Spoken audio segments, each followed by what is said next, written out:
प्रधानमंत्री मोदी जी ने सबका साथ, सबका विकास, सबका विश्वास, सबका प्रयास, इस मंत्र को लेकर के वो चले हैं और चले नहीं है, इसको उन्होंने पूरा किया है। राधा मोहन जी ने बताया, प्रधानमंत्री गरीब कल्याण अन्न योजना से लेकर के, आवास योजना से लेकर के, शौचालय से लेकर के कभी नहीं देखा कि ये फॉरवर्ड को मिला, बैकवर्ड को मिला, मुस्लिम को मिला, क्रिश्चियन को मिला, किसको मिला?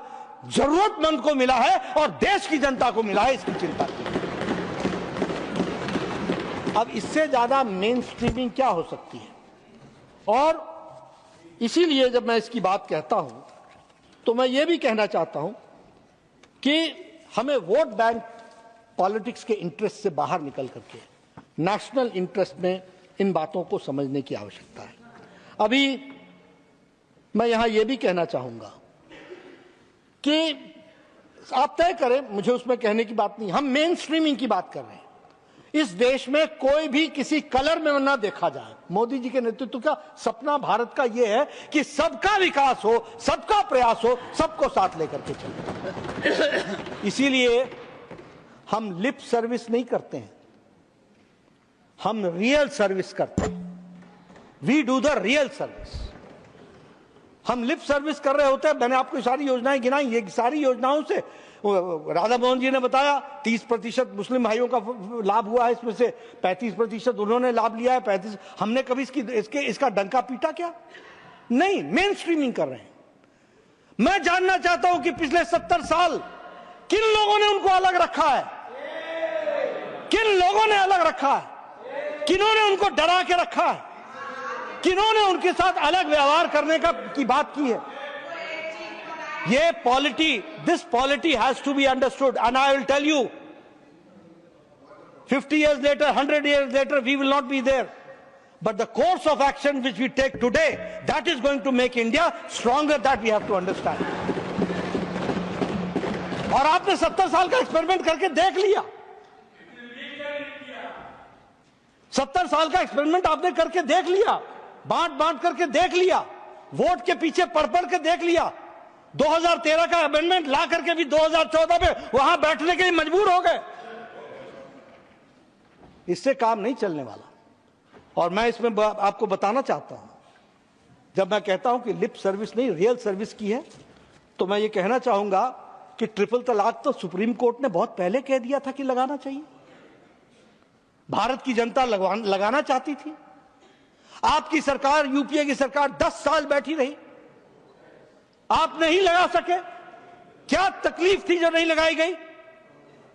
क्या वो रेट्रोग्रेटिव स्टेप था ट्रिपल तलाक हटाना, या प्रोग्रेसिव स्टेप था? हमारे नासिर साहब कहते हैं कि we would not like to remain second grade citizen. You made the Indian Muslim ladies second grade citizens. You made it second grade citizens. और मैं बताना चाहूंगा कि इजिप्ट में, सभापति जी, इजिप्ट में ट्रिपल तलाक, ये मुस्लिम देशों की बात कर रहा हूं, ट्रिपल तलाक मुस्लिम देश में, इजिप्ट में 1929 में समाप्त हो गया था। सूडान में 1929 में समाप्त हो गया था। बांग्लादेश में 71 में बना, 72 में ट्रिपल तलाक समाप्त हो गया। इराक में 1959 में समाप्त हो गया। सीरिया में 1953 में समाप्त हो गया। मलेशिया में 1969 में समाप्त हो गया। ये सब मुस्लिम देशों का मैंने नाम लिया है। ये भारत देश था जहां हमारी मुस्लिम बहनों को मुख्य धारा में लाने से रोका जा रहा था, और लाने वाले, मेन स्ट्रीमिंग करने वाले नरेंद्र मोदी जी बने, जिन्होंने उसको उनको करके दिया। इसलिए जब हम इसकी चर्चा करते हैं तो हमें ध्यान रखना चाहिए, रियल सर्विस या lip service. We believe in real service. आज करोड़ों बहनें, मुस्लिम बहनें आज आजाद हो गई, उनको लाइफ विद डिग्निटी जीने का मौका मिल रहा है। किसने किया यह काम? क्या यह ऐतिहासिक फैसला नहीं है? Is it not an historical decision?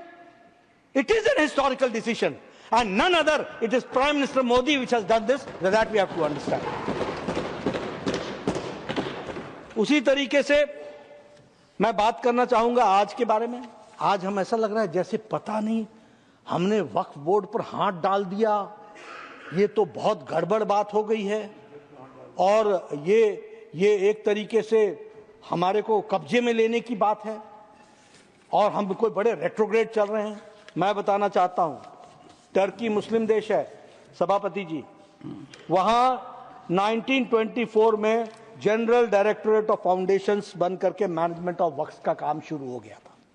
It is a Muslim country Turkey, 1924, और वहां पर टर्की में all Waqf properties were brought under the control of the state for their better management and transparency. When did they do? 1924.